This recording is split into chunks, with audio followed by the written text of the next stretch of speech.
My father warned me never to go to the old house. I went anyway. The floorboard creaks under my weight as I press myself against the kitchen doorframe, straining to hear my father's hushed phone conversation. It's 11:47 p.m. I can see the microwave clock glowing green from here, and Dad's been pacing the living room for the past 20 minutes, his voice dropping to that particular whisper he only uses when he thinks I'm asleep. Told you, Marcus, she's been asking questions again. About the house. About her mother. My heart slams against my ribs. He never talks about Mom. Not since she vanished 5 years ago when I was 12, leaving behind nothing but a half-eaten bowl of cereal and a house key on the kitchen counter. The police said she just walked away. Started a new life somewhere. But I knew better, even then. No, I haven't told her anything, Dad continues, and there's something in his voice I've never heard before. Fear. But she's turning 18 tomorrow, Marcus. What if she... The conversation stops abruptly. I hear his footsteps approaching the kitchen, and I bolt up the stairs as quietly as I can manage, my bare feet silent on the worn carpet. My bedroom door clicks shut just as I hear him round the corner below. I slide down against my door, mind racing. Marcus. I know that name. Marcus Thorne, the man who used to live in the Victorian house at the end of Maple Street. The house that's been boarded up and rotting for the past 6 years, its Gothic peak stabbing at the sky like broken bones. The house my father has warned me about my entire life. Never go near that place, Maya, he'd say whenever we'd walk past it on our way to the grocery store. Nothing good lies in old houses. But his warnings became more urgent, more desperate after Mom disappeared. Sometimes I'd catch him staring at it from our front porch, his hands shaking as he gripped his coffee mug. I pull my laptop onto my bed and open a private browser window. It takes 15 minutes of digging through local news archives before I find what I'm looking for. Local religious group investigated for financial fraud, 2018. The article is brief, clinical. The Sacred Circle, led by Marcus Thorne, had been operating out of the Victorian mansion for 3 years before authorities raided it. No arrests were made, insufficient evidence, but the group disbanded immediately after. 2018, the same year Mom disappeared. My phone buzzes with a text from my best friend Jenna, happy almost birthday. Still on for Dairy Queen tomorrow at 3? I stare at the message, but I can't focus on birthday plans or ice cream sundaes. Not when every instinct in my body is screaming that my father has been lying to me for 5 years. That he knows exactly what happened to Mom, and it has everything to do with the house he's forbidden me to enter. I close my laptop and move to my window, pushing aside the thin curtains. From here, I can see the Victorian's dark silhouette against the star-scattered sky, its broken shutters hanging like dead eyes. Tomorrow I'll be 18. Legally an adult. Old enough to make my own choices about where I go and what I do. Old enough to stop listening to my father's warnings. I pull on my jacket and slip my phone into my pocket. The house has waited 6 years to give up its secrets. It can wait one more day. I wake up at 6:23 a.m. to the sound of my father's voice drifting up from the kitchen. He's on the phone again, but this time he's not whispering. This time, he sounds angry. Damn it, Marcus, you said this was over. You promised me that after Elena. His voice cuts off abruptly, and I hear the sharp scrape of a chair being pushed back. Don't you dare threaten me. I kept my end of the bargain. Elena. My mother's name was Elena. I slip out of bed and creep to the top of the stairs, my pulse hammering in my throat. The morning light streaming through our windows feels too bright, too normal for the conversation happening below. I don't care if she's 18 today, Dad continues, his voice strained. Maya doesn't know anything, and she never will. The journal is gone, Marcus. I burned it myself. Journal. What journal? There's a long pause, and when my father speaks again, his voice has dropped to a defeated whisper. Fine. But after today, we're done. Completely done. I paid enough for what happened. The call ends, and I hear Dad's heavy footsteps heading toward the front door. I rush to my bedroom window just in time to see him walking down Maple Street, his shoulders hunched like a man carrying invisible weight.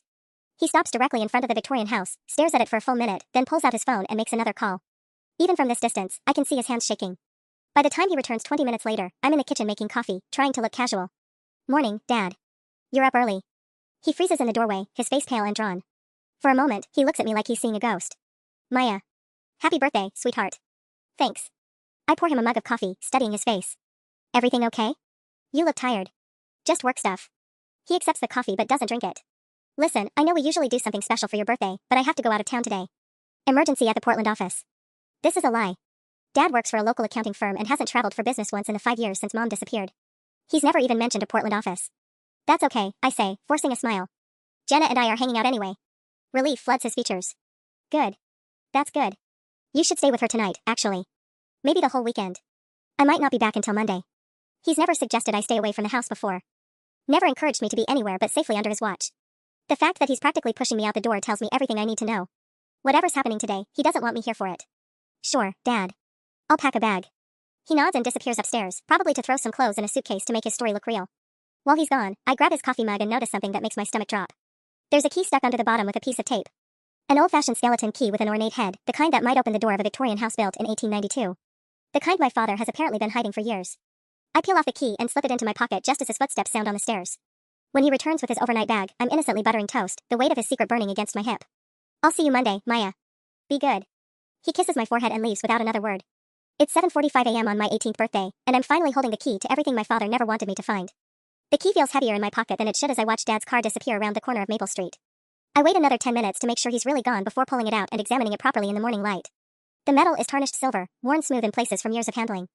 Etched along the shaft are tiny symbols I don't recognize, geometric patterns that look almost ritualistic.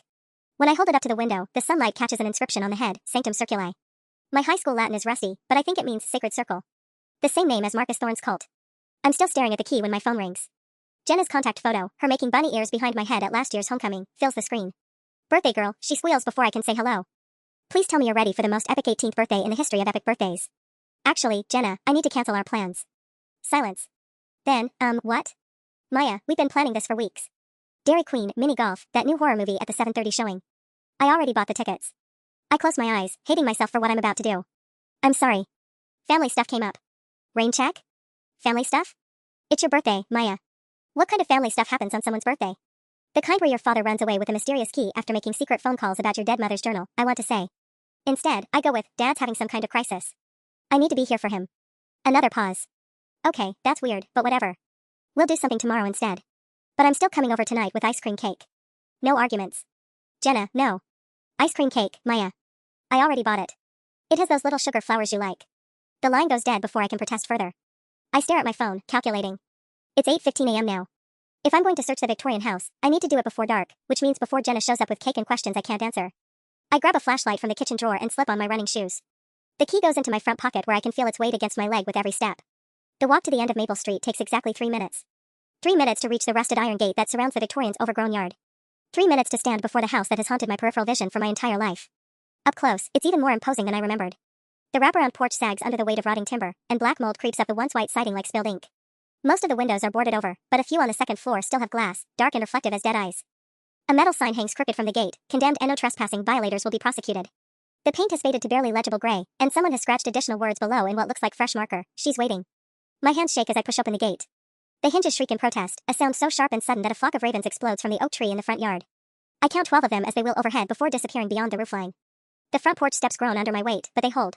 I approach the heavy oak door, its surface carved with the same geometric symbols I saw on the key. The brass doorknob is green with age, and there's a knocker shaped like a serpent eating its own tail. I slide the key into the lock, and it turns with a soft click that seems to echo through the empty house beyond. The door swings open on silent hinges, revealing a hallway that stretches into darkness. I step inside, and something moves in the shadows at the far end of the hall. The floorboards beneath my feet are warped and water-stained, creaking with each cautious step I take into the Victorians' entrance hall. The air smells like decay and something else, something sweet and cloying that makes my stomach turn. Incense, maybe, mixed with years of abandonment and rot. My eyes adjust to the dimness, and I realize what I saw moving in the shadows was just a torn curtain swaying in the draft from the open door. Still, my heart hammers against my ribs as I pull out my phone's flashlight and sweep it across the space. The hallway is longer than it appeared from outside, stretching back into the house like a throat waiting to swallow me whole. To my left, a grand staircase curves up to the second floor, its banister carved with the same serpentine symbols as the front door. To my right, an archway opens into what must have been a parlor, though now it's filled with overturned furniture and debris. I'm about to explore the parlor when my flashlight beam catches something that makes me freeze.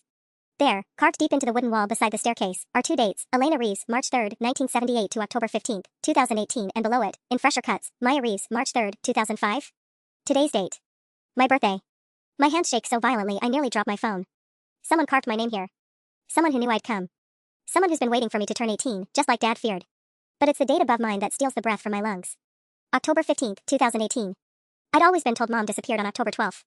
I'd marked that date every year, lit a candle, grieved her on what I thought was the anniversary. But if this carving is right, she lived 3 days longer than anyone told me. 3 days in this house. A thud from somewhere upstairs makes me jump, followed by the unmistakable sound of footsteps crossing a wooden floor. Slow, deliberate steps, like someone pacing back and forth in the room directly above me. I should leave. Every rational part of my brain is screaming at me to run, but I can't. Not when I'm this close to answers. Not when Mom's name is carved into these walls like a headstone. I climb the stairs, testing each step before putting my full weight down. The third step from the top lets out a groan that echoes through the house, and the pacing upstairs stops abruptly. The second floor hallway mirrors the one below, but here the walls are covered in photographs. Dozens of them, all showing the same group of people in white robes standing in a circle. In the center of each photo is a different person, men, women, young and old, all with their eyes closed and arms raised skyward. All looking peaceful. All looking dead. At the end of the hallway, a door stands slightly ajar. Warm light spills through the crack, impossible since the electricity should have been cut years ago. As I approach, I catch fragments of sound from within, the scratch of pen on paper, someone humming tunelessly, the rustle of pages being turned. I push the door open and step into a room that shouldn't exist. It's clean. Lived in. Candles burn on every surface, casting dancing shadows on walls lined floor to ceiling with journals. Hundreds of them, bound in leather and arranged by date. A wooden desk sits in the center of the room, and behind it, writing in a fresh notebook by candlelight, is a man with silver hair and kind eyes. Marcus Thorne looks up at me and smiles. Hello, Maya. I've been waiting for you. He gestures to a chair across from his desk. Please, sit down. We have so much to discuss before your father returns. He knows Dad is coming back. Which means the Portland trip was a lie, just like everything else. Happy 18th birthday, by the way. Your mother would be so proud. I don't sit down. My legs feel like they might give out, but I force myself to remain standing, gripping my phone so tightly the plastic case creaks. The candlelight flickers across Marcus Thorne's face, making his smile seem to shift and writhe. You're supposed to be gone, I manage, my voice barely above a whisper. The cult disbanded. I read about it online. Marcus laughs, a warm sound that makes my skin crawl. Oh, Maya. You really think a little police investigation could end something that took us 15 years to build? He closes the journal he was writing in and leans back in his chair. The sacred circle never disbanded. We just became more selective about our membership. My eyes dart to the journals lining the walls. Now that I'm closer, I can see names written on their spines in gold lettering. Sarah Chen, 1995 to 2013. David Morrison, 1988 to 2019. Thomas and Margaret Wells, 1967 to 2020. The dates make my stomach lurch, they're all birth and death years. These aren't just journals. They're memorials. Your mother's is on the third shelf, Marcus says, following my gaze. Elena kept the most beautiful journal. Such vivid descriptions of her dreams, her fears, her love for you. Would you like to read it? My father said he burned Mom's journal. Your father says a lot of things. Marcus stands and walks to the shelf, running his finger along the spines until he finds what he's looking for. The journal he pulls down is thick, bound in deep blue leather with Elena Reeves embossed in silver. He never had her journal to burn. She gave it to me for safekeeping 3 days before her transcendence. Transcendence. The way he says it makes it sound holy, but all I hear is death. She didn't transcend anything, I spit. You killed her. Marcus's expression doesn't change. He simply returns to his desk and opens Mom's journal, flipping through pages covered in her familiar handwriting. Your mother came to us willingly, Maya. She sought us out after your father lost his job at Henderson and Associates. Do you remember that summer? The foreclosure notices? The way he'd disappear for days at a time, leaving you with neighbors while he drank himself senseless at Murphy's Tavern? I do remember. I was 12, and suddenly we were eating mac and cheese for every meal, and Dad would come home smelling like whiskey and defeat. But we got through it. He found the job at Peterson Accounting, and things got better. Elena was desperate to save your family, Marcus continues, turning a page. She heard about our financial assistance program and came to a meeting on September 23, 2018. Right here in this room. He angles the journal toward me, and I can see Mom's handwriting, asterisk September 23rd, met with Marcus today. He says the circle can help us keep the house. All they ask in return is service to the community. It seems too good to be true, but what choice do I have? I can't let Maya grow up homeless, asterisk. We helped Elena pay off your mortgage, Marcus says. All $47,000 of it. In exchange, she agreed to participate in our spiritual practices. To help others find their way to transcendence. You're insane. But even as I say it, I remember how suddenly our financial problems disappeared that fall. Dad said he'd gotten a bonus, but now. Marcus turns more pages, and I catch glimpses of Mom's increasingly frantic handwriting. Asterisk October 1st, something's wrong here. The new members aren't leaving after the ceremonies, asterisk October 8th, Marcus says I can't go home until I'm ready. I miss Maya so much it hurts, asterisk October 12th, I tried to call David but Marcus said the phones are broken. I'm scared, asterisk. She wanted to leave, I whisper. She was confused. Frightened by the beauty of what we offered her. Marcus closes the journal. But in the end, she understood. They all do, eventually. Your mother's transcendence was peaceful, Maya. Joyful. She passed surrounded by her circle family, thinking of you. The room spins around me. I back toward the door, but Marcus's next words stop me cold. Your father was here too, of course. He held her hand during the final ceremony. The words hit me like a physical blow, and I stumble backward against the doorframe. You're lying. Am I? Marcus opens a drawer and pulls out a photograph, sliding it across the desk toward me. October 15th, 2018. 11:43 p.m. I don't want to look, but I can't stop myself. The photograph shows the same room, filled with people in white robes standing in a circle around a wooden altar. And there, unmistakably, is my father. His face is younger, less lined with guilt, but it's definitely him. He's wearing the same white robe as the others, his hand resting on the shoulder of a woman lying on the altar. The woman is my mother. Elena had been asking to call you for 3 days, Marcus continues, his voice gentle and horrible. She was homesick, resistant to the final ceremony. Your father promised her that if she went through with the transcendence, he would make sure you were taken care of. That you'd never want for anything. My legs give out and I sink into the chair I'd refused earlier. The photograph trembles in my hands. He wouldn't. Dad would never. Your father owed us money, Maya. Quite a bit, actually. The mortgage payment was just the beginning. Did you really think Elena was the only one who sought us out? David came to us first, in July of 2018. He'd been gambling away your college fund at the Riverside Casino. Elena never knew. The room tilts around me. I remember Dad's mysterious absences that summer, the way he'd come home agitated and jumpy. I thought it was stress from losing his job, but it was gambling debt. It was this. We offered David the same deal we offered Elena, Marcus says. Financial assistance in exchange for service. But David was cleverer than his wife. He negotiated different terms. I force myself to look up from the photograph. What terms? Marcus's smile turns predatory. Elena's transcendence would clear his debt completely. All $127,000 of it. All he had to do was make sure she went through with the ceremony. She trusted him. The words come out as barely a whisper. She did. Right until the end. Elena thought David was there to rescue her. She kept saying, I knew you'd come, I knew you wouldn't leave me here. But David wasn't there to save her, Maya. He was there to hold her down. I launch myself at Marcus, but he's faster than his age suggests. He catches my wrists and pushes me back into the chair with surprising strength. Now. Violence won't bring Elena back. Besides, you haven't heard the best part yet. There is no best part, I snarl, struggling against his grip. You murdered my mother and my father helped you do it. Your father did more than help. Marcus releases me and returns to his seat, pulling out another photograph. This one shows Dad standing alone in this room, but his white robe is gone. Instead, he's wearing his normal clothes and holding what looks like a contract. David signed Elena's death certificate, Maya. Listed her cause of death as voluntary departure and filed it with the county clerk 3 days before she actually died. The room goes silent except for the guttering of candles and my own ragged breathing. Outside, I can hear ravens calling to each other in the oak trees, their voices harsh and mocking. Legally speaking, Elena Reeves died on October 12, 2018, Marcus continues. Which meant that when she actually expired 3 days later, it was just the disposal of a corpse. No murder investigation. No missing person report. No questions asked. My father didn't just betray my mother. He erased her. Where is she? I whisper. Marcus glances toward the window, where I can see a small garden behind the house. Close by. We keep all our transcended close to the circle. She's here. Mom has been here all along, buried in the backyard of this cursed house while I lit candles for her memory and Dad collected sympathy from neighbors who thought she'd abandoned us. What do you want from me? I ask. Marcus's smile returns, and this time it's genuinely warm. Why, Maya, I want to reunite you with your mother, of course. After all, today is your 18th birthday.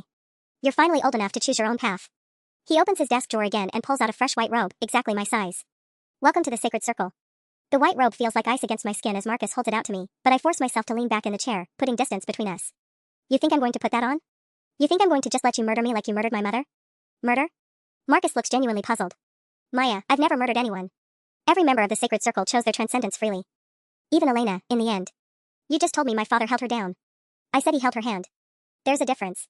Marcus sets the robe on his desk and pulls out a small wooden box, ornately carved with those same serpentine symbols. Your mother took the sacred herbs willingly. She drank the ceremonial wine of her own accord. David was there for comfort, not coercion. Sacred herbs. Ceremonial wine. Pretty words for poison. She was trying to leave. You showed me her journal entries. She was scared. She wanted to go home. Fear is natural before transcendence. It's the ego's final attempt to cling to earthly concerns. Marcus opens the wooden box, revealing what looks like dried mushrooms and a small vial of dark liquid. But once the sacred substances take effect, all fear melts away. Elena spent her final hours in perfect peace, completely free from the pain of this world. My phone buzzes in my pocket, a text message.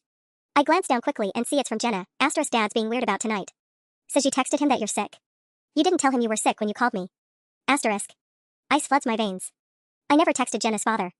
The only person who could have sent that message is my father, which means he never went to Portland. He's been monitoring my phone somehow, intercepting my messages, making sure no one comes looking for me tonight. Marcus notices my expression. Ah, you're beginning to understand. David's been preparing for this day since Elena's transcendence. He knew you'd eventually come here seeking answers. He's quite thorough, your father. Very good at tying up loose ends. He's working with you. The words taste like ash in my mouth. David never stopped working with us. Did you really think we'd let him walk away after what he witnessed? After what he participated in? Marcus stands and moves to one of the journals on the wall, pulling down a thin black volume. David Reeves, 2018 to present. Still writing his story. He opens Dad's journal and flips to a recent entry. Even upside down, I can make out the date, March 1st, 2023. 2 days ago. Your father's been documenting your behavior for us, Maya. Every question you've asked about Elena, every time you've stared at this house a little too long. We've been planning your birthday celebration for months. The candles in the room seem to flicker in unison, casting dancing shadows that make the walls appear to breathe. I think about Dad's strange phone calls, his insistence that I stay at Jenna's house, the convenient work emergency that got him out of town. Except he's not out of town. He's probably on his way here right now. When is he coming? I ask. Marcus checks an antique pocket watch. David should be here by 4:30. That gives us about 6 hours to prepare you properly. Don't worry, the preparation is quite pleasant. The sacred herbs help with any lingering anxiety about the process. And if I refuse? Refuse? Marcus laughs. Maya, you came here of your own free will. You used the key David's been saving for you. You walked through that door knowing exactly what this house represents. On some level, you want this. You want to be reunited with Elena. He's not entirely wrong, and that terrifies me. Part of me has been dead since Mom disappeared, going through the motions of living while feeling like half my soul was missing. But not like this. Not as another victim of these monsters. I want to see her journal again, I say suddenly. All of it. If I'm going to make this choice, I want to read every word my mother wrote. Marcus's eyes light up with something like pride. Of course. Understanding Elena's journey will help you embrace your own. He hands me the blue leather journal, and I clutch it against my chest. Mom's words, her thoughts, her final days, all here in my hands. But more importantly, maybe somewhere in these pages is something that can help me survive the next 6 hours. Something that can help me escape before my father arrives to hold my hand while I die. I flip through Mom's journal with trembling hands, searching for anything that might help me understand how to get out of this nightmare. Marcus watches me with benevolent patience, occasionally adding wood to a small fireplace I hadn't noticed before. The flames cast shifting shadows across the memorial journals, making the gold-lettered names seem to writhe and dance. Mom's early entries are hopeful, even grateful. Asterisk September 30th, the circle has been so generous. $12,000 transferred directly to First National this morning. Maya can stay in her school, keep her friends. Marcus says all they ask is that I help with their community outreach programs, asterisk. But by early October, her tone shifts. Asterisk October 3rd, the outreach isn't what I expected. We visited the Hendersons' farm today, and they had this strange altar set up in their barn. Rebecca Henderson looked empty. Like she was sleepwalking. When I asked Marcus about it, he said some people need more guidance than others, asterisk. My blood chills. The Hendersons lived 3 streets over from us. Their house has been empty since October 2018. I remember the for sale sign staying up for almost 2 years before the bank finally took it. Asterisk October 6th, I counted 12 people at tonight's ceremony, but I only see 8 during the day. Marcus says the others are in deep meditation, but their rooms are empty. I tried to leave this afternoon and Marcus said the roads were washed out from the storm. But it hasn't rained in a week, asterisk. She was smart, Marcus says, reading over my shoulder. Elena always asked excellent questions. It's a trait you inherited, clearly.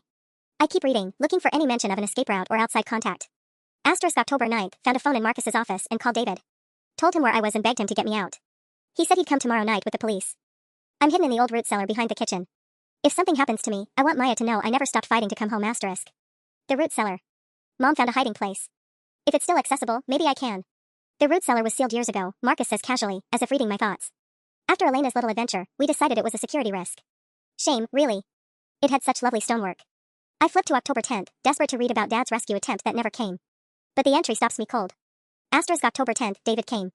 But not with police. He's wearing their white robe and he won't look at me. Marcus says David owes them $127,000 and the only way to clear his debt is through my contribution to the circle. David keeps saying he's sorry, that there's no other way, that at least Maya will be provided for. He signed some kind of contract. I don't understand what's happening, asterisk. My hand shakes so violently I nearly drop the journal. Dad didn't come to save her. He came to negotiate her death. Asterisk October 11th, David brought me clothes from home and Maya's favorite picture, the one from her 12th birthday where she's covered in chocolate cake. He says he'll make sure she gets into a good college, that the circle has generous scholarship programs for bereaved families. When I asked to call Maya one last time, he said it would only make things harder. For her, not for me, asterisk. The next entry is written in shaky handwriting, the letters barely legible. Asterisk October 12th, they gave me something in my food. My thoughts feel fuzzy and far away. David keeps talking about transcendence like it's a gift, but all I want is to hold Maya one more time. Marcus says the ceremony is tomorrow night. He says I'll finally be free from worry about mortgages and bills and Maya's future. But I don't want to be free from those things. Those worries mean I'm alive. They mean I'm her mother, asterisk. The final entry is just 2 lines, written in a different pen. Asterisk October 15th, David is holding my hand. I forgive him. Tell Maya I love her, asterisk. But there's something else, a loose piece of paper tucked between the journal's final pages. I pull it out carefully, and my heart stops.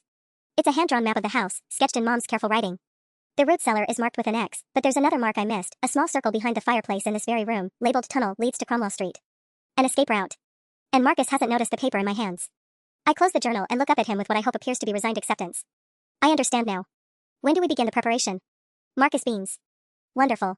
The sacred herbs work best on an empty stomach, so we'll start there. He turns toward his wooden box, and I carefully slip Mom's map into my back pocket. 4 hours until Dad arrives. 4 hours to find that tunnel and disappear before I become another leather-bound memorial on Marcus's wall. The sacred herbs taste like dirt and rotting flowers, but I force myself to swallow the bitter tea Marcus has prepared. He watches me with the intensity of a scientist observing a lab rat, occasionally making notes in what I assume is my future memorial journal, a slim volume bound in white leather with Maya Reeves already embossed on the spine in silver letters. The effects should begin within 20 minutes, he says, checking his pocket watch again. First you'll feel a pleasant drowsiness, then a sense of euphoria as your earthly concerns fade away.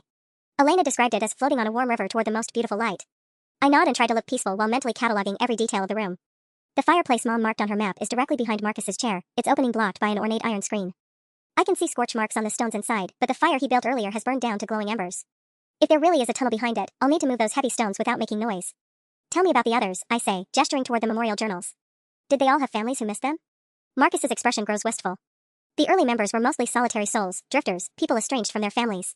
But as we grew more sophisticated, we began reaching out to those with deeper community ties. Sarah Chan was a kindergarten teacher.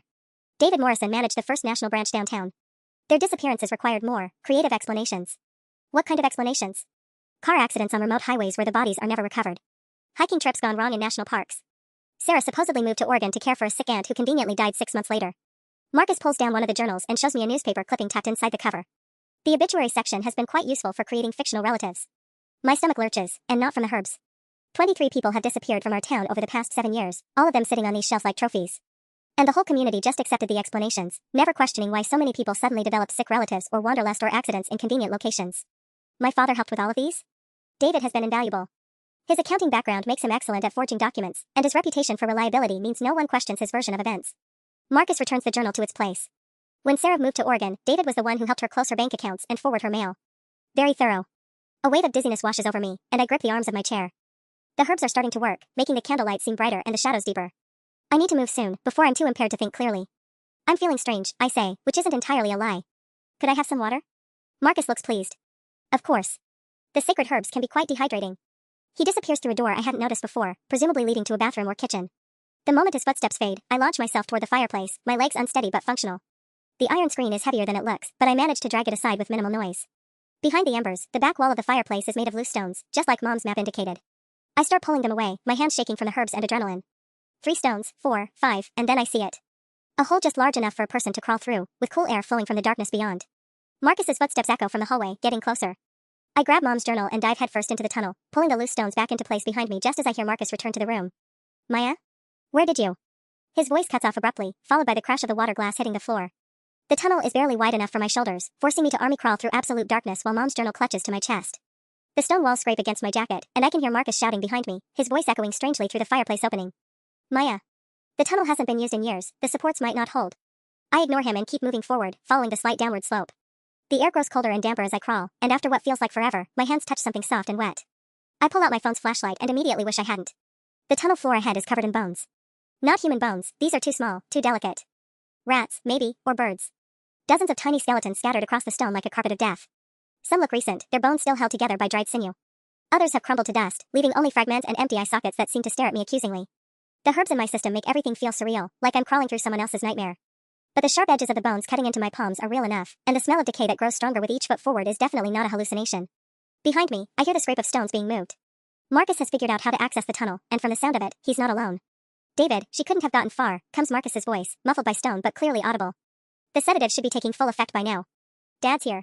Dad's actually here, helping to hunt me down like an animal. Maya. My father's voice echoes through the tunnel, closer than Marcus's. Sweetheart, come back. The tunnel's dangerous, part of it collapsed during the 2019 floods. You could get trapped. I crawl faster, trying to ignore how the walls seem to pulse and breathe around me. The herbs are definitely affecting my perception now, making shadows move independently and turning distant drips of water into whispered conversations. But real or not, the bones beneath me are getting thicker, forming actual piles that I have to navigate around. My phone's battery is at 12%. After another 50 feet, the tunnel branches into 2 directions. The left branch slopes upward and I can feel fresh air coming from that direction. The right branch continues level but there's a strange orange glow emanating from deep within, like firelight reflecting off wet stone. I choose left, toward the fresh air and what I hope is an exit near Cromwell Street like Mom's map indicated. But as I start up the slope, my phone flashlight catches something that makes me freeze. Fresh footprints in the muddy tunnel floor, leading down the right branch toward that orange glow.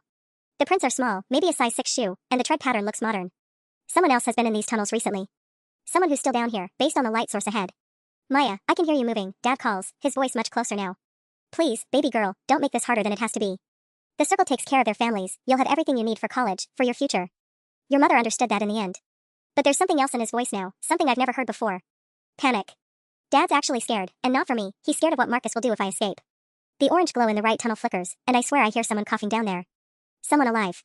My phone battery drops to 9% as I crouch at the tunnel junction, trying to decide between the unknown person in the right tunnel and the possible exit to the left. That's when I hear Marcus's voice, much too close. David, check the junction. She would have seen the light. They know about the junction. They know about the light in the right tunnel. Which means they also know about whoever's down there. I make my decision and crawl toward the orange glow, clutching Mom's journal against my chest. If someone else is trapped down here, I can't just abandon them, especially not when Dad and Marcus are closing in from behind. The light grows brighter as I move deeper, and the coughing becomes more distinct. Definitely human, definitely distressed. The right tunnel opens into a small chamber carved from natural rock, lit by battery-powered camping lanterns arranged around the walls. And huddled in a corner, wearing a torn white robe over dirty jeans and a Northwestern University sweatshirt, is a girl who can't be much older than me. She looks up when my phone light hits her face, and I see eyes wide with terror and recognition. Maya? Oh God, you're David's daughter. You have to get out of here, they're going to kill you tonight. Who are you? I whisper, crawling fully into the chamber. The space is maybe 8 feet across, with sleeping bags and water bottles scattered around like someone's been living here for days. Jessica Morrison. David Morrison was my dad. Her voice breaks on the past tense. Marcus told everyone he died in a hiking accident 2 years ago, but he's buried in their garden next to your mom. I was supposed to have my ceremony last week, but I got away during the preparation. Jessica Morrison. I remember her, she graduated from Jefferson High the year before me, valedictorian, full scholarship to Northwestern. The newspaper said she dropped out sophomore year due to personal issues and moved back home to care for her ailing father. You've been hiding down here for a week? 6 days. I know these tunnels better than they do, my dad used to bring me down here when I was little, before he got involved with the circle. There's a whole network under the historic district, connects most of the old houses. Jessica points to a passage I hadn't noticed, barely visible behind one of the lanterns. That one leads to the basement of the old library on Cromwell Street. There's a loose grate you can push up from below. The library. I know exactly where that is, 6 blocks from here, right next to the police station. Maya, sweetheart, I know you're down here. Dad's voice echoes from the main tunnel, maybe 30 feet away now. We found fresh mud on the stones. Just come back and we can talk about this. Jessica grabs my arm. They've been taking people for years. Not just from our town, they have connections in Millfield, Riverside, even as far as Columbus. Your dad handles the paperwork for all of it. Bank accounts, death certificates, property transfers. He's like their business manager. My stomach drops even further. How many people? I don't know exactly, but I've been keeping track of missing persons reports on my phone. She pulls out a cracked smartphone with maybe 2% battery remaining. I count at least 47 people in the past 5 years who match the pattern. Always loners or people with financial problems. Always with convenient explanations for their disappearances. 47 people. Not the 23 journals I saw, but nearly 50 human beings murdered by Marcus's cult with my father's help. The scope of it makes my head spin, or maybe that's the herb still working through my system. There's more, Jessica whispers. The ceremonies aren't just about killing people. They're filming everything. Marcus has buyers, sick people who pay huge money to watch the Transcendence videos online. Your dad manages those transactions too. The orange glow from the lantern seems to pulse with my heartbeat, and I have to grip the stone wall to keep from falling over. My father isn't just a coward who betrayed mom to save himself. He's been running a murder-for-profit operation, turning people's deaths into entertainment for perverts with enough money to buy access. Maya. Marcus's voice joins Dad's, closer now. The sedatives will wear off soon, but the tunnel system is quite complex. You could wander down there for days without finding an exit. Jessica extinguishes 2 of the lanterns, plunging half the chamber into darkness. We need to move. Now. The library tunnel is our only chance. But as she leads me toward the hidden passage, my phone finally dies, taking our last reliable light source with it. And from somewhere in the tunnels behind us comes the sound of multiple people moving through the darkness, calling my name. We crawl through the library tunnel in absolute darkness, Jessica's hand on my ankle guiding me forward while the sounds of pursuit echo behind us. The passage is narrower than the main tunnel, forcing us to move single file through what feels like a stone coffin. My breathing sounds deafeningly loud in the confined space, and I'm sure Marcus and Dad can hear us moving. Stop, Jessica whispers after what feels like hours but is probably only 10 minutes. There's a vertical shaft here. We have to climb up about 12 feet. I reach forward and feel empty air where the tunnel floor should be, then rough stone walls extending upward. Ancient iron rungs are embedded in the rock, slick with condensation and rust. Jessica goes first, and I follow, trying not to think about the drop below or my hand slipping on the wet metal. Halfway up, we hear voices from the tunnel we just left. Fresh scuff marks on the stones, comes Marcus's voice, terrifyingly close. They went toward the library. Maya, please. Dad's voice cracks with desperation. You don't understand what you're doing. The circle has connections everywhere, police, city council, county clerk's office. Even if you get out, they'll find you. They'll make it look like an accident. Jessica reaches the top of the shaft and helps pull me up into another horizontal passage. This one is wider, with fitted stone blocks instead of rough carved walls. We're under the historic district now, in tunnels that probably date back to the 1800s. Your dad's not wrong about the connections, Jessica whispers as we crawl forward. Sheriff Morrison, no relation, just coincidence, he's been asking questions about the missing persons cases. Marcus showed me documents proving Morrison takes $5,000 a month to classify disappearances as voluntary departures. Even the sheriff. The corruption goes all the way through our town's leadership, which means calling 911 won't help. We need to get to the state police, or the FBI, someone outside Marcus's reach. The tunnel ahead brightens slightly, not artificial light, but the gray glow of daylight filtering down from above. Jessica points to another vertical shaft, this one with newer metal rungs leading up to what looks like a storm grate. Library basement, she mouths silently. But as we approach the shaft, a new voice echoes from the tunnels behind us. Female, unfamiliar, speaking in what sounds like a foreign language. Then Marcus responds in English, yes, both subjects are contained in the tunnel system. Retrieval should be complete within the hour. Subjects? I whisper to Jessica. Her face goes pale in the dim light filtering from above. They're not just hunting us for the cult anymore. Marcus has been selling people to international buyers, human trafficking. I found emails on his computer before I ran. The scope of my father's crimes expands again, from local murder cult to international trafficking ring. How many people has he helped disappear not just into graves, but into slavery halfway around the world? I grab the first rung of the ladder, but Jessica catches my arm. Wait. Listen. From above comes the sound of footsteps crossing the library floor, and then a man's voice, basement secured. No sign of movement down there. They're already waiting for us. Marcus didn't just know about the tunnel, he knew exactly where it led, and he posted people at the exit. Jessica pulls me back from the ladder, her eyes wide with panic. There's one more option. The old speakeasy tunnel that connects to the Morrison Hotel basement. But Maya, that's where they keep the people who are waiting for overseas buyers. The footsteps above us multiply, joined by the scrape of metal against stone. They're opening the grate. Maya Reeves and Jessica Morrison, comes a voice with a slight accent, maybe Eastern European. You will climb up now, or we will come down and retrieve you.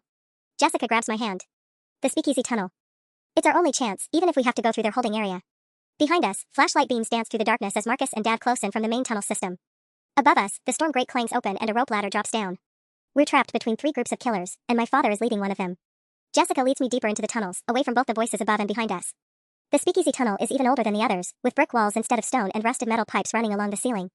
My hands shake as we crawl through the darkness, and I can't tell if it's from fear or the last effects of Marcus's herbs wearing off. The Morrison Hotel has been closed for renovation since 2019, Jessica whispers.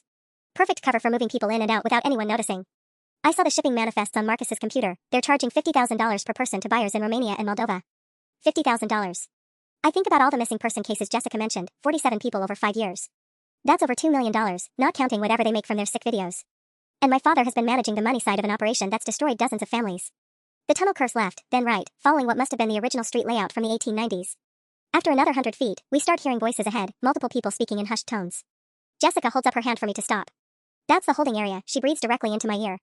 When I escaped, there were 3 people down there waiting for transport. A woman from Millfield who supposedly died in a car accident, and 2 men from Columbus who were listed as hiking casualties. The voices get clearer as we approach, and I realize they're speaking English. One is crying softly, a woman's voice saying, "Please, I have children, they need me." Another voice, male and older, keeps repeating, "This isn't real, this can't be real," like a broken record. Jessica points ahead to where the tunnel opens into a larger chamber. Dim electric light spills from the opening, along with the acrid smell of unwashed bodies and human waste. These people have been trapped here for days, maybe weeks, waiting to be sold like livestock. There's a service elevator at the far end, Jessica whispers. If we can get through without alerting the guards, we can reach the hotel's main floor. From there, it's 2 blocks to the interstate. But as we creep closer to the chamber opening, my phone, which I thought was completely dead, buzzes with one final text message. The screen flickers to life just long enough for me to see it's from Dad. "Maya, Marcus has people watching your friends' houses, school, even the bus station. You can't run from this. Come back and I promise I'll make it quick. You'll be with Mom in an hour. Dad." The message deletes itself before I can screenshot it, some kind of auto-destruct feature. But Jessica saw it too, and her face goes white. "He's been tracking your phone this whole time," she realizes. "That's how they always knew where we were going. Marcus probably has an app that shows your location in real time." I want to throw the phone against the tunnel wall, but it's already dead again. The damage is done, they know exactly where we are, probably have people positioned at every exit. From behind us comes the sound of boots splashing through puddles, getting closer. And from the chamber ahead comes a new voice, speaking with Marcus's distinctive cadence. "Subjects are approaching the holding area. All units converge on basement level. We're not just trapped anymore. We're being herded exactly where Marcus wants us, like sheep being driven towards slaughter." Jessica grabs my arm as footsteps echo from multiple directions. "Maya, there's something else. Something I didn't tell you about the holding area." "What?" Her voice breaks as she answers. "That woman from Millfield who's been crying? She looks exactly like your mother did in her high school yearbook photos. I think Marcus has been collecting people who resemble Elena, saving them for when you turned 18. The tunnel spins around me as the horrible truth sinks in. This was never just about my 18th birthday or joining their cult. Marcus has been planning to reunite me with my mother by making me watch her die over and over again. The holding chamber is worse than I imagined. 6 people huddle against the brick walls, all wearing the same gray prison-style clothes, all with that hollow look of broken hope. And Jessica was right, the woman from Millfield could be Mom's twin. Same dark hair, same high cheekbones, same delicate hands that shake as she rocks back and forth. But it's the man sitting next to her who makes my blood freeze. Mr. Henderson from our old neighborhood, the farmer whose wife supposedly left him in 2019. Except she didn't leave, she transcended with Marcus's cult. And now they have her husband too. "Tom?" I whisper before I can stop myself. His head snaps up, and recognition flickers across his gaunt features. "Maya Reese? Jesus, what are you doing here?" Then his expression crumbles. No, they got your dad too, didn't they?" "Tom, my father isn't a victim," Jessica hisses, pulling me back toward the tunnel entrance. "He's been working with them since 2018. But Mr. Henderson shakes his head violently. "That's not right. David came to see me last month, said he was trying to gather evidence against Marcus. He showed me Rebecca's real death certificate, said he was going to the FBI. His voice drops to a broken whisper. He said if I helped him, we could put these monsters away for good." My stomach lurches. Either Mr. Henderson is confused from trauma, or my father has been playing an angle I never considered. But there's no time to process this because heavy footsteps echo from the service elevator shaft. Basement sweep complete, comes a voice with that same Eastern European accent. "Subjects located in holding chamber 7. Beginning extraction." Jessica grabs my hand and pulls me behind a stack of moldy cardboard boxes just as 3 men in black tactical gear emerge from the elevator. They're carrying zip ties and what look like livestock prods, electric cattle prods modified for humans. "You 6, on your feet," the leader barks. "Transport leaves in 20 minutes. Anyone who resists gets tossed unconscious." The prisoners struggle to stand, Mr. Henderson helping the woman who looks like Mom. But as they're being herded toward the elevator, he catches my eye one more time and mouths something that stops my heart. "Your father's Rebecca's brother. Rebecca Henderson." Mom's maiden name was Elena Castellanos, but I suddenly remember her talking about a half-sister she'd lost touch with. A half-sister named Rebecca who married a farmer and moved to the outskirts of town. Marcus isn't just collecting random people who resemble Mom. He's been systematically targeting our actual family members, killing them one by one while Dad documented everything. And now he saved Mr. Henderson, Uncle Tom, who I'd never known was related to us, for my 18th birthday finale. The elevator door slides shut with the 6 prisoners inside, but I can hear more voices coming from both tunnel directions. We're completely surrounded now, trapped in a chamber that reeks of fear and despair. That's when Jessica points to something I missed in my horror at seeing the prisoners. There's an old dumbwaiter shaft in the corner, probably used to transport food between floors when this was still a functioning hotel. The opening is just barely wide enough for a person, and there's a manual rope pulley system that might still work. "It goes directly to the 3rd floor, she whispers. "I explored it during my dad's first ceremony here in 2021. There's a window up there that opens onto the fire escape." From the tunnels comes Dad's voice, closer than ever. "Maya, I know you heard what Tom said. I've been trying to stop this for months, baby girl. Marcus has been threatening to kill you if I don't cooperate, but I've been gathering evidence. I have everything we need to shut them down. Either my father is the most manipulative monster alive, or he's been trying to save me all along and I've completely misunderstood everything. The dumbwaiter creaks ominously as Jessica tests the rope, but it holds her weight. Behind us, flashlight beams pierce the darkness of both tunnel entrances. The dumbwaiter cable snaps when we're halfway to the 3rd floor. Jessica and I crash down into the shaft in a tangle of limbs and splintered wood, landing hard on the basement level with a sound like a gunshot echoing through the hotel. My left ankle screams in pain, and Jessica's forehead is bleeding from where she hit the brick wall. Maya. Dad's voice booms from the holding chamber, no longer trying to be quiet. Are you hurt? Before I can answer, the tactical team bursts through both tunnel entrances simultaneously, assault rifles trained on where we're sprawled in the wreckage of the dumbwaiter. But it's Marcus who steps forward, still wearing his gentle grandfather's smile like this is all just a minor inconvenience. Really, Maya, you've made this so much more difficult than necessary. He gestures to his men. Secure them both. And call the cleanup crew, we'll need to stage this as a hotel accident. 2 teenagers exploring an abandoned building, tragic collapse, bodies never recovered. Wait. Dad's voice cuts through the chamber as 2 men grab Jessica and me. Marcus, you said if I brought her here willingly, you'd make it quick. No suffering. Marcus's smile turns predatory. David, you've been taking evidence photos and copying financial records for 6 months. Did you really think I wouldn't notice? He pulls out a tablet and shows Dad something that makes his face crumble. Every document you thought you were hiding, every secret meeting with FBI agent Morrison, every plan you made to bring us down, I've been watching it all. Agent Morrison. Not Sheriff Morrison, but FBI agent Morrison. And suddenly I understand why Jessica's last name seemed familiar, why she knew so much about missing persons cases across multiple counties. You're not David Morrison's daughter, I whisper to Jessica as the men zip tie our hands. You're working with my father. She meets my eyes, and for the first time since I found her in the tunnels, she looks calm. FBI agent Jessica Chen, Maya. My father was Agent Morrison's partner before Marcus killed him. She raises her voice so everyone can hear. David Reeves has been our informant for 8 months. Every financial record, every victim location, every international buyer contact, we have everything. Marcus's smile finally falters. Impossible. David signed Elena's death certificate. He participated in 12 ceremonies over 5 years. Under duress, Dad says, standing straighter than I've seen him in years. After you threatened to kill Maya if I didn't cooperate. But I documented everything, Marcus. Every murder, every sale, every payment. The Bureau has been building a federal case against your entire network. From outside the hotel comes a sound I've never been happier to hear, sirens. Dozens of them, getting closer. Marcus pulls a pistol from his jacket, pressing it against my temple. Then I suppose we'll have to disappoint the FBI. David, you get to watch your daughter die knowing it's your fault. Again. But Jessica isn't finished. Maya, check your father's left jacket pocket. With my hands zip tied behind my back, I can't reach anything, but Dad understands. He pulls out a small digital recorder, its red light blinking steadily. Marcus Thorne, you're confessing to 47 murders, international human trafficking, and conspiracy to commit murder, all being recorded for federal prosecutors. Dad's voice is steady, professional. This device has been transmitting everything to FBI servers for the past 3 hours. The hotel's front windows explode inward as SWAT teams breach the building from multiple directions. Marcus spins toward the sound, his gun leaving my head for just a second, long enough for Jessica to sweep his legs with a move that definitely didn't come from hiding in tunnels for 6 days. The gun skitters across the floor as Marcus falls, and Agent Jessica Chen, because that's who she really is, somehow slips her zip ties and has him in handcuffs before he can get up. David Reeves was never your accomplice, Marcus, she says as federal agents flood the chamber. He was our best undercover asset. Every ceremony he attended was recorded. Every financial transaction was traced. Every victim location was documented. I stare at my father as paramedics check my injured ankle. You've been undercover for 8 months? His eyes fill with tears as he kneels beside me. Since the day I realized Marcus was planning to take you too. Agent Morrison approached me that night when you caught me on the phone. They'd been investigating the disappearances but needed someone inside Marcus's operation. He touches my face gently. I couldn't save your mother, Maya, but I swore on her grave that I'd save you and everyone else I could. Through the hotel windows, I watch Marcus being loaded into a federal transport vehicle, his empire of death finally crumbling.